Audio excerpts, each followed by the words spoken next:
عالم جو بالکل نیک تھے، ٹھیک تھے، وہ بھی اس غلط فہمی میں مبتلا ہو گیا، علامہ ناصر الدین البانی جیسے، اور ان کی پیروی میں بہت سارے لوگ یہاں بھی کہتے ہیں کہ ہاتھ اور منہ کا چہرہ، ہاتھ کا اور چہرے کا کوئی پردہ نہیں، یہ انہوں نے کتابیں لکھ دی حجاب المرأۃ المسلمہ،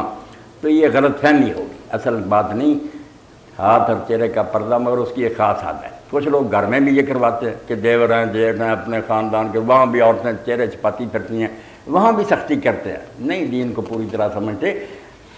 بہت سے دائرے ہیں جہاں الگ الگ پردہ، خامد بیوی کا آپس میں کوئی پردہ نہیں، سر سے پاؤں تک۔ اس کے بعد جو محرم لوگ ہیں جن کے ساتھ نکاح حرام ہے، ان کے سامنے صرف چھاتی اور پیٹھ اور جو رانے ہیں یہ نہیں ننگی کی جاتی، باقی باپ اور بھائی کے سامنے کبھی کاروبار میں گردن، یہ بازو، یہ ٹانگیں نیچے سے پنڈیاں ننگی کر لی، سب جائز۔ یہ محرم ہیں جن کے ساتھ ہمیشہ کے لیے اسلام میں نکاح حرام ہے۔ ظاہر، بطن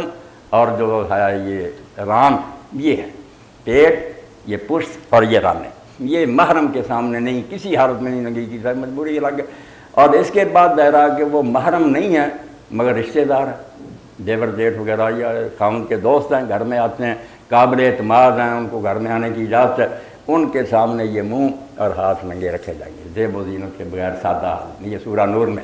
اب دائرہ شروع ہوتا ہے اجنبی لوگوں سے واسطے کا، گھر سے باہر نکلتی ہیں، یہ سورہ احزاب ہے کہ جب گھر سے باہر نکلو اس سے اپنے اوپر کپڑے ڈالو اور اپنے چہرے جو ہے چھپاؤ، سوائے تھوڑی سی آنکھ کے، باقی سارا جو ہے نا اس کو چھپانا چاہیے۔ یہ چار جو ہے نا علیحدہ علیحدہ پردے کے حکام کے، زوجین کا کیا ہے، محرم لوگوں کے ساتھ کیا ہے، ملنے والے لوگوں کے ساتھ کیا معاملہ۔ اب یہاں ایک حدیث پاک سے لوگوں کو غلط فہمی، جو مشدد لوگ کہتے ہیں آپ سے پوچھا گیا کہ دیور اور جیٹھ کا کیا، تو آپ نے بولا الحمد موت، وہ تو موت، اس کو پیش کر دیتے ہیں۔ گھر میں بھی عورت نے منہ چھپائے، دیوروں جیٹھوں سے بیچاری کرتی ہیں، خاندانوں میں رنجشیں ہو گئی، طلاقیں ہو گئی۔ میں نے کہا یار اس میں پردے کا کہیں ہے، خدا کے بندو اس کا شروع پڑھو۔ یہ تنہائی کی بات تھی کہ کوئی مرد عورت جن کا نکاح اسلام میں حرام ہے وہ تنہائی میں اس طرح بند کمرہ کہ کسی کے آنے کا خطرہ نہیں، یہ اکٹھے نہ ہوں ورنہ تیسرا شیطان ہوگا۔ وہاں پوچھا گیا کہ ہم قریبی رشتہ دار خامن کے، فرمایا وہ تو موت ہے، وہاں بیعت کر لی۔ یہ خلوت کی بات ہے، تنہائی، چہرے وغیرہ کے پردے کی بات نہیں۔ سورہ نور میں کہہ دیا کہ گھروں میں جانا تو اجازت مانگو،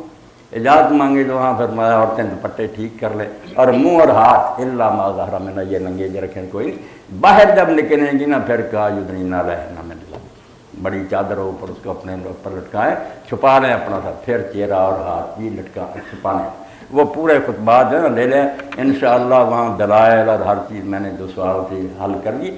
اب بات جو ہے نا کہ آپ کے بارے میں اللہ نے فرمایا کہ تو نے نہیں پھینکی وہ مٹھی،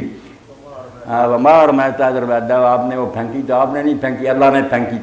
اب اس سے بھی کئی لوگوں نے غلط نتیجے نکال لیے کہ پھر رسول اللہ خدا ہوئے نا، جب اللہ کہتا کہ تو نے نہیں پھینکی اللہ نے پھینکی، ہاتھ تو آپ کا ہی تھا، یہ غلط بات، اللہ تعالیٰ ایسے نہیں کہتا۔ وہاں یہ آتا ہے دوسرا ٹکڑا کہ اللہ تعالیٰ صحابہ کرام کو کہتا ہے کہ جب کافروں کو تم نے قتل کیا تھا، جمع کر دیا، تو تم نے قتل نہیں کیا تھا، ولیکن اللہ قتل، اللہ نے ان کو قتل کیا۔ یہ انہونی بات جو ہماری کوشش سے نہیں وہ ہو سکتی تھی، جب ایسا نتیجہ اللہ اپنے فضل سے برآمد کر دیتا نا، اس کو پھر کہتا کہ آپ کی مٹھی نے کیا کرنا تھا، آپ نے جب مٹھی پھینکی تو آپ نے نہیں پھینکی تھی، اللہ نے پھینکی تھی۔ یعنی جو نتیجہ اس کا نکلا کہ وہ سب کافروں تک پہنچ گئی ایک مٹھی، ان کی آنکھیں بند ہو گئیں، اللہ تعالیٰ نے ان کے سارے چہرے رسوا کر دیے۔ یہ کام آپ کی مٹھی نہیں کر سکی۔ اور صحابہ کرام کا بھی وہ میں نے بیان کو کہہ دیا، ساتھ ہی ہے کہ جب تم نے کافروں کو قتل کیا، قتل تم، اے صحابہ جب تم نے نہیں کیا تھا، اللہ نے، کیونکہ صحابہ کے پاس کیا تھا، 2 گھوڑے، تلواریں بھی بہت تھوڑی، بہت بے بس، 313 وہ 1000، تو چونکہ غیر متوقع نتیجہ جو ہے وہ سایہ اللہ کی مدد کے نہیں ہو سکتا۔ وہاں اللہ کہتا کہ تم نے نہیں یہ کام کیا، ہم نے کیا،